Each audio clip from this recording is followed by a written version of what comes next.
Votre fidélité sur la FM Télévision nous honore. Madame, Messieurs, processus électoral en République démocratique du Congo. Les idées qui divisent l'opinion, mais aussi la classe politique. Mbosso Akenge, qu'est-ce qu'il a dit? Qu'est-ce qu'il y a eu? Et qu'est-ce qui ne va pas? On reçoit pour vous Fabrice Estache Belanga. Bonjour. Bonjour, monsieur les journalistes. Ça vous dit quoi d'entrée de jeu? Mbosso Akenge, beau voter et Félix Tshisekedi. Parce que tu es papa naé na maman naé. C'est déjà la campagne. Mais vous savez, nous sommes déjà arrivés à l'année électorale et le message du président de l'Assemblée nationale, c'est un message à qui nous autres, nous l'avons déjà lancé depuis l'année passée. Et nous allons déjà aux élections, même si nous ne sommes pas encore arrivés en campagne électorale, mais nous appelons les peuples congolais à renouveler le deuxième mandat au président de la République. Ce n'est pas seulement les présidents de l'Assemblée nationale qui l'a déclaré. Mais quand vous parlez du renouvellement d'un quinquennat pour le président de la République, est-ce que vous analysez, vous dénuancez le point de vue ou encore vous pesez le réalisation? Mais vous savez très bien, en 2023, nous allons renouveler le deuxième mandat du président de la République. Nous ne sommes là pour ça. Nous travaillons sur ça. D'ailleurs, avec les réalisations des chefs de l'État dans les 4 ans ou les 5e années qui nous arrivent déjà à la fin de son premier mandat, le chef de l'État a beaucoup travaillé. Il a plusieurs réalisations. Par exemple, vous allez voir, nous avons un budget qui n'a jamais été en République démocratique du Congo. Aujourd'hui, nous l'avons. Il faut féliciter le gouvernement. Quand vous parlez renouveler encore une fois la confiance au chef de l'État, vous parlez, moi, je m'aimerais bien comprendre avec quelle réalisation. Parce que vous avez votre bilan, il y a aussi l'opposition qui a aussi son bilan. Mais vous parlez de quel bilan pour renouveler? La République n'est pas votre seulement. Mais non, la République démocratique du Congo, pour la première fois, a eu un bon président de la République qui est le président Félix Tshisekedi. Acceptez d'abord qu'il y a eu aussi des côtés négatifs. Bon, il n'y a pas eu des côtés négatifs. Pourquoi? Vous savez, avec le premier gouvernement, il n'y en a pas eu. Il n'y en a pas eu, je l'ai dit. Les chefs de l'État ont bel et bien travaillé pour la République. Aucun côté négatif. Il n'y en a pas eu. Je l'ai dit ici, il n'y en a pas eu. Et selon vous, si vous pouvez compter Félix Tshisekedi sur 100, vous allez compter combien durant son mandat? Sur 5? Sur 100. Sur 100, mais le chef de l'État travaille dans les 80%. Donc il y a eu des mauvais côtés? Non, non, il n'y a pas eu des mauvais côtés. Le 20% restant, vous savez, nous sommes déjà arrivés au mois de janvier et les 11 mois qui nous restent, les 20% là, nous allons les réaliser pour atteindre 100%. Le chef de l'État a bel et bien travaillé. Et je ne veux compter les réalisations. Avant peut-être d'entamer le vrai problème, hein, l'épineux problème du processus électoral. Nous allons compter, premièrement, par exemple, la gratuité de l'enseignement. La gratuité de l'enseignement a été consacrée à la Constitution depuis longtemps. Mais cela n'a jamais été réalisé parce que, vous savez, les pouvoirs passés à l'époque n'avaient pas totalement respecté la Constitution à ces points-là. Nous allons revenir. Le chef de l'État, à l'initiative de l'IGF, a mobilisé 16 milliards. Aujourd'hui, en 2023, on aura le budget de 16 milliards. Il faut féliciter les présidents de la République. Aujourd'hui, le chef de l'État a redoré la politique étrangère de la République démocratique du Congo. Ce qui n'a pas été à l'époque. Mais aujourd'hui, on parle de nous sur les concerts internationaux. Il faut féliciter le gouvernement du président de la République. Aujourd'hui, l'armée congolaise est en train de travailler. L'armée congolaise a un budget à part, 1 milliard et quelques. Chose grave qui n'a pas été à l'époque. Mais aujourd'hui, les chefs de l'État travaillent avec même ceux qui ont été à l'époque avec M. Kabila, qui n'ont pas pu relever la République. Mais le chef de l'État ne nous a pas encore placé. Travailler avec les médias. Mais il a travaillé avec eux. Il a essayé à le rééduquer. Il a travaillé avec les médiocres. Vous parlez de quelle rééducation? Le chef de l'État a travaillé avec les médiocres. Oui. Et le deuxième mandat du chef de l'État, le chef de l'État va travailler avec nous. Et vous allez voir, le pays va encore beaucoup plus décoller. Aujourd'hui, vous pouvez me parler, il y a ceux qui ont travaillé dans les gouvernements passés. Vous allez voir, on ne peut pas citer les noms.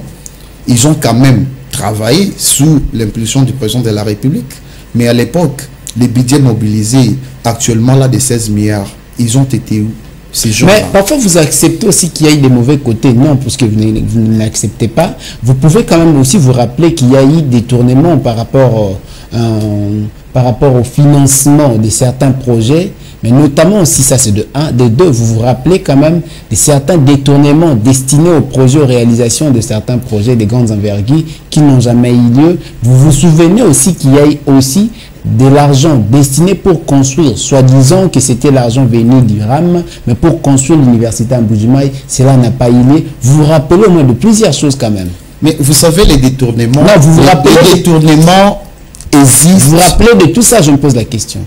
Je me rappelle de ça, mais il faut laisser le juge faire les travaux. C'est à la justice de faire les travaux parce que qu'il faut dire que vous acceptez le point aussi mauvais ou encore le mauvais côté. Mais ce n'est pas le chef de l'État qui les a envoyés détourner.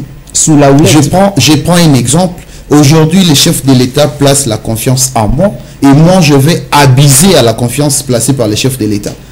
Selon vous, si vous abusez, qu'est-ce que le chef de l'État doit faire? Selon vous, si vous abusez, qu'est-ce que le chef de l'État doit faire comme garant des bons fonctionnements? Le chef de l'État s'implique à tous les niveaux. Et il doit faire aujourd'hui, vous allez voir, les détourneurs de biens publics. Fabrice Estache-Belanga, répondez à la question. Le chef de l'État doit faire quoi aux récidivistes? Le chef de l'État doit les sanctionner. Est-ce qu'il a cette fois-là? Il a sanctionné attendez, laissez-moi le temps à expliquer aux Congolais. Le chef de l'État que le chef de l'État quand est-ce que le chef de l'État sanctionne? Le chef de l'État va sanctionner au travers la justice. C'est à la justice de s'activer, de s'approprier les inciviques que vous venez nous dire. C'est là qui détournent et qui pensent que non, l'argent de la République leur appartient. Il fallait sanctionner dans le deuxième quinquennat, selon votre pensée. Non, non, ça ne serait pas le chef de l'État à les sanctionner au troisième ou deuxième quinquennat. C'est à la justice, même aujourd'hui. Vous savez qu'il n'y en aura pas. Mais je n'ai pas dit la troisième. Le deuxième quinquennat du chef de l'État, il y aura énormément l'application de la loi. D'où il va sanctionner le médiocre. Ça ne serait pas le chef de l'État. Ça serait une justice équitable à tous. Mais cette justice n'a pas fait son travail. Mais la justice fait le travail. La justice fait le travail. Aujourd'hui, vous irez en prison. Vous trouverez les détourneurs qui sont aussi en prison. Comme qui, à l'époque, par exemple. Ce n'est plus quelque chose à cacher, ça vous le savez bien. Quand vous savez qu'il y a l'histoire, on ne peut pas effacer l'histoire facilement comme ça. Comme qui, par exemple, est en prison pour... mais je ne peux pas citer les noms, ils sont nombreux. Non, mais le verdict a été déjà prononcé. Ça, ce n'est pas quelque chose à cacher. Mais là, vous faites allusion à une personne. Mais moi, je parle de la justice congolaise. Même moi, je peux avoir des problèmes avec la justice. Et je peux être appelé là-bas. C'est pas moi la question que revienne. Je vous pose la question. Qui est déjà en prison pour question de détournement? Moi, je ne peux pas citer les noms. Il n'y a qu'à se référer à la justice. Vous protégez. Je ne me protège pas. Je ne protège pas également ceux qui sont emprisonnés. Mais si vous voulez avoir la liste de ceux qui sont emprisonnés avec les infractions citées, par exemple les détourneurs, mais il n'y a qu'à voir les cours et tribunaux. J'aurais voulu citer quand même un nom, comme par exemple. Moi, citer un nom d'une personne qui est arrêtée là. Mais bien sûr. Mais non, je ne vais pas les faire. Vous aspirez à la députation, Fabrice Estache-Belanga. Effectivement. Vous aspirez porter haut la voix de son voix, n'est-ce pas? Mais apporter ma voix ne serait pas de citer les noms. Laissez-moi finir. Vous aspirez à être la voix de son voix. Vous aspirez à dire tout haut ce que les autres peuvent dire tout bas. Mais dites-nous, sans discrimination, encore moins partialité, et pour ne pas dire que vous protégez le médiocre, vous qui êtes de l'Union sacrée, qui selon vous est déjà détenu en prison pour question de détournement durant le mandat de Félix Tshisekedi? Je crois le code pénal congolais n'interdit pas que quelqu'un cite son nom. Mais non, mais attendez, laissez-moi le temps de m'exprimer. Le code pénal congolais n'a pas seul l'infraction que les détournements. Il y en a plusieurs. Et sous Félix Antoine Tshisekedi Tshilombo, il y a le arrangeons l'expression. Ceux qui ont commis des délits diront le mandat.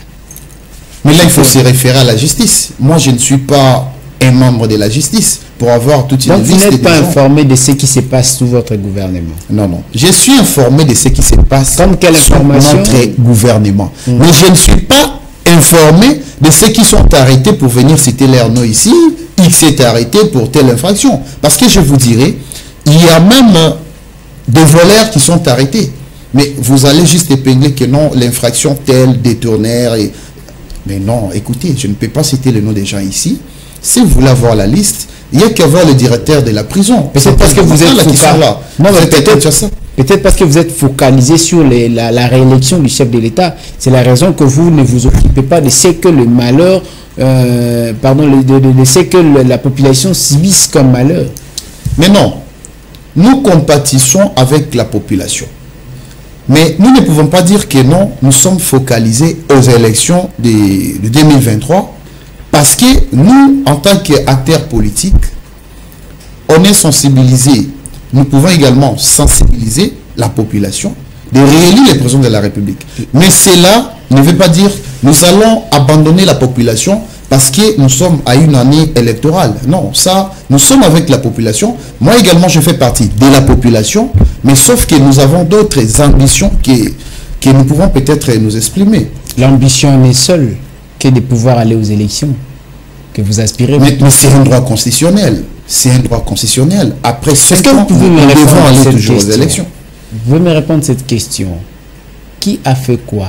Par exemple, F. Bazaïba a fait quoi durant son mandat?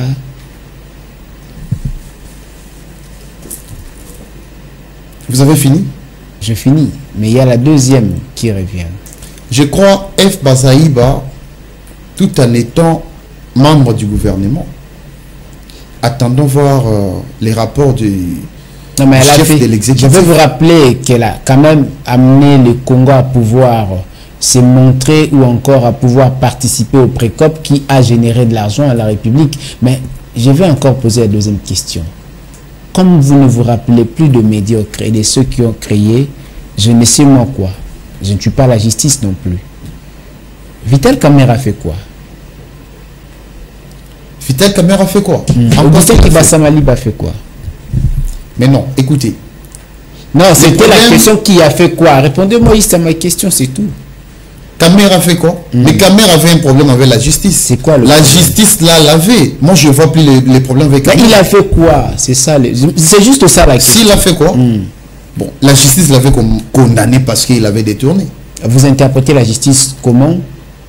Mais la justice ne peut que faire son travail. Écoutez, moi je ne suis pas membre de la justice. Allons-y. Moi je ne suis pas parmi les membres juges de la justice ou le magistrat de la justice.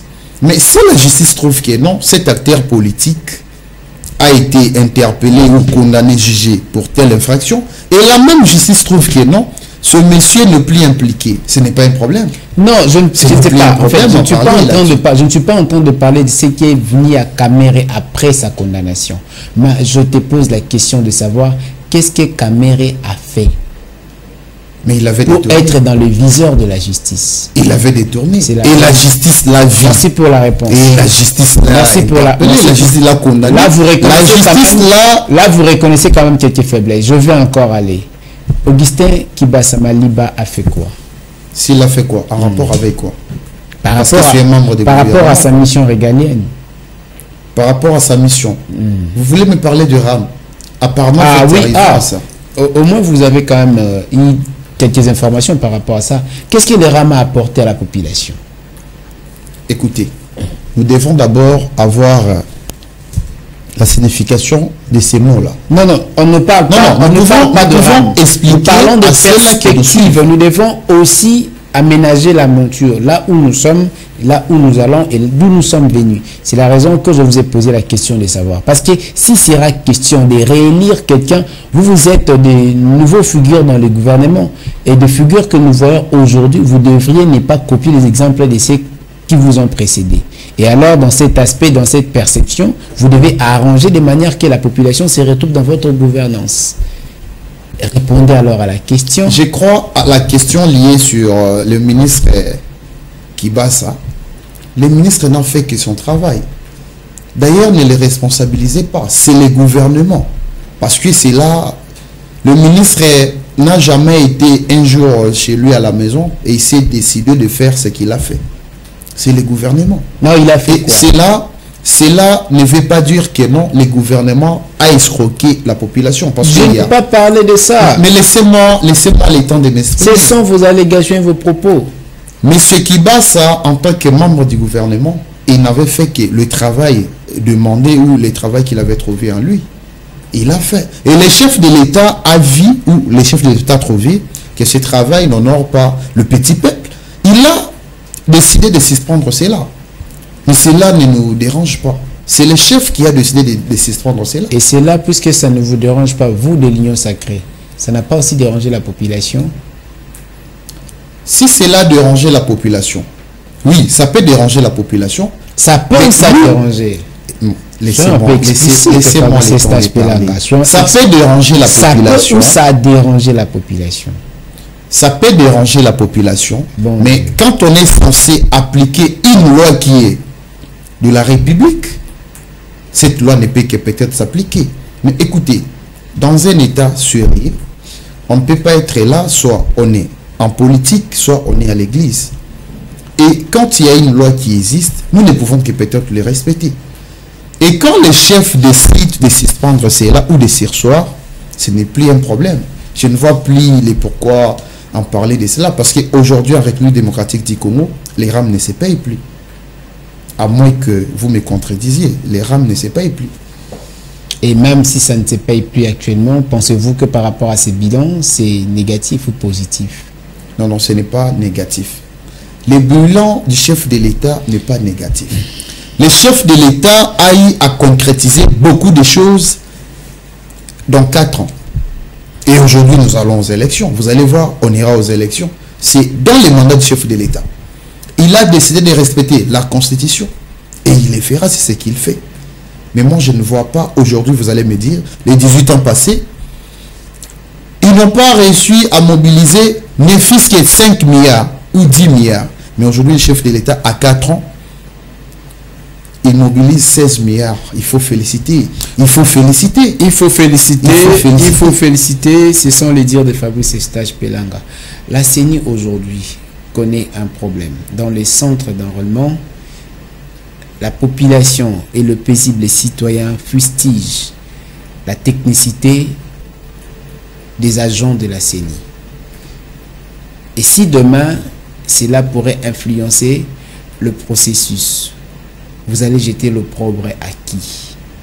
À Kadima ou au gouvernement, à Kadima ou à Félix Tshisekedi? D'ailleurs, à cette question, ce n'est pas Félix Tshisekedi qui organise les élections, c'est la CENI.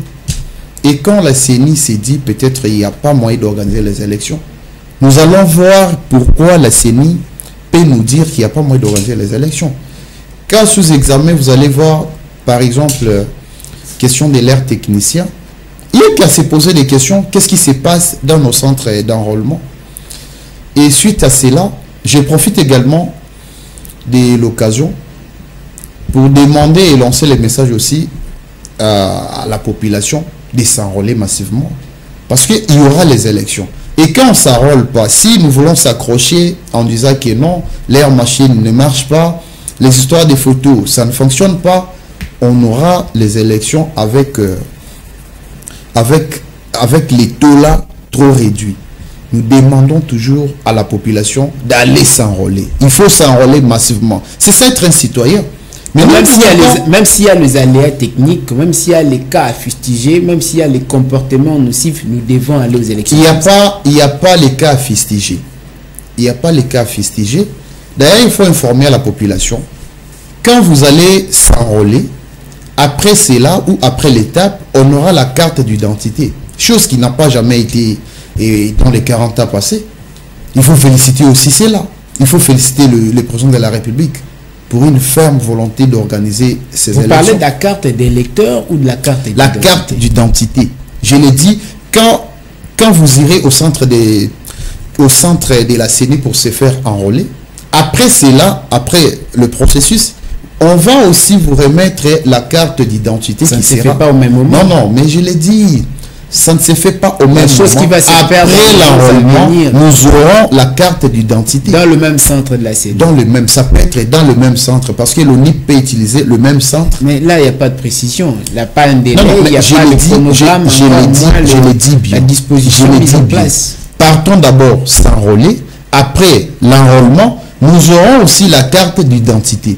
Et la question d'avoir la carte d'identité, ce n'est plus la question de la CENI, mais l'ONIP va se servir du fichier électoral. Mais ne vois-tu pas qu'il a fallu juste faire la symbiose des opérations au lieu de pouvoir départager les choses? Pourquoi l'ONIP n'a pas y intégré cette période pour pouvoir identifier, puisque c'est l'identification, mais notamment aussi produire la carte? Ça viendra avec les temps. Il faut attendre. Le gouvernement nous a promis d'avoir. C'est temps qui viendra, c'est encore pour décaisser de l'argent qui serait d'une part ou d'une autre détourné par les autorités. Non, personne ne va détourner l'argent destiné à ces opérations. Il n'y aura personne qui peut les détourner. Ça, c'est sans vous dire, mais nous les voyons. Mais je l'ai dit, il n'y aura personne qui va les détourner. D'ailleurs, nous avons déjà les processus électoraux. Vous défendez l'union sacrée, mais c'est ce que nous voyons.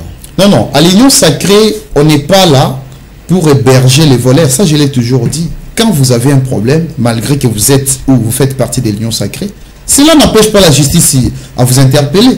Et si vous avez un problème avec moi, partez m'accuser, je viendrai, je répondrai. Ce n'est pas parce qu'on est à l'union sacrée, parce que nous sommes avec les présidents de la République et nous ne pouvons pas faire face à la justice. Ce n'est pas ça le cas. Le président a effectué le rond de la République en commençant par la province de l'Équateur, précisément en Bandaka. Il y a eu la population qui déplore les comportements, mais aussi la gestion de l'exécutif. De la même manière, il s'en va au Kasaï, il y a encore un autre problème. Selon vous, cela ne pourra pas ternir notamment l'image pour la réélection du chef de l'État. Parce qu'en parlant de ce que la population peut louer, et ce que la population peut déplorer, c'est là où a une influence. Aujourd'hui, la question est de savoir, la population doit nécessairement sanctionner ces genres des acteurs à qui on leur confie les missions, on leur donne l'argent pour aller exécuter d'autres travaux. C'est à la population. Mais oui, quand je dis c'est à la population, vous allez voir par exemple, pour ne pas parler de l'exécutif provincial. Non, attendez, je vais expliquer. Je vais expliquer à la population ceci. Si nous voulons réellement, la méthodologie, la méthodologie, c'est quoi? Nous allons aux élections. Quand nous allons aux élections, nous allons élire le président Félix Antoine Tshisekedi. Le président Félix Antoine Tshisekedi a derrière lui le candidat député. Il aura également derrière lui les députés provinciaux, les candidats sénateurs et tout consort. C'est à la population, quand vous allez renouveler le mandat au président de la République, faites également l'opération de donner au président de la République une nouvelle classe politique qui serait de figures non emblématiques. C'est ça l'opération pour éliminer la médiocrité. Il y a la médiocrité. Nous ne pouvons pas accepter, il y a des gens qui ont travaillé pendant les époques, c'est comme si la République leur appartenait. Non, la République nous appartient tous. Et nous ne pouvons pas rester là, juste il y a des figures X qui demeurent chaque année, comme si la République les appartenait. Vous avez vécu avec moi ici durant le mandat Félix Tshisekedi. Il y a eu des problèmes, des crocs à jambes et des accrochages entre l'exécutif et l'Assemblée et les assemblées provinciaux. Mais en parlant de ces problèmes, ne voyez-vous pas qu'il peut y avoir aussi un problème pour le prochain mandat du président de la République? D'où vous donnez la raison encore, vous incluez la population à ne pas se laisser faire, à ne pas barrer nécessairement la route à ceux qui détruisent la vision du chef de l'État. Mais croyez-vous que cette population serait à mesure s'il y a des accointances et il y a une coopération entre l'Assemblée provinciale et les gouvernements? La population doit sanctionner ces genres des personnes. Comment? Que la population devienne elle-même des députés provinciaux? Non. Vous savez, on est en 2023. Nous sommes à l'année déjà électorale. La population doit savoir qui voter. Parce que vous savez aujourd'hui, le problème c'est quoi? Ces candidats députés viennent ils font leur descente sur terrain, ils viennent mentir à la population que quand moi je serai député, je ferai ça, je ferai ça, je ferai ça. Or, le même candidat député, connaissant leur rôle à l'Assemblée nationale ou à l'Assemblée provinciale, ne viennent pas dire à la population, moi je vais faire ça, je vais faire ça. Mais au contraire, ils viennent mentir. Mais la question serait ceci.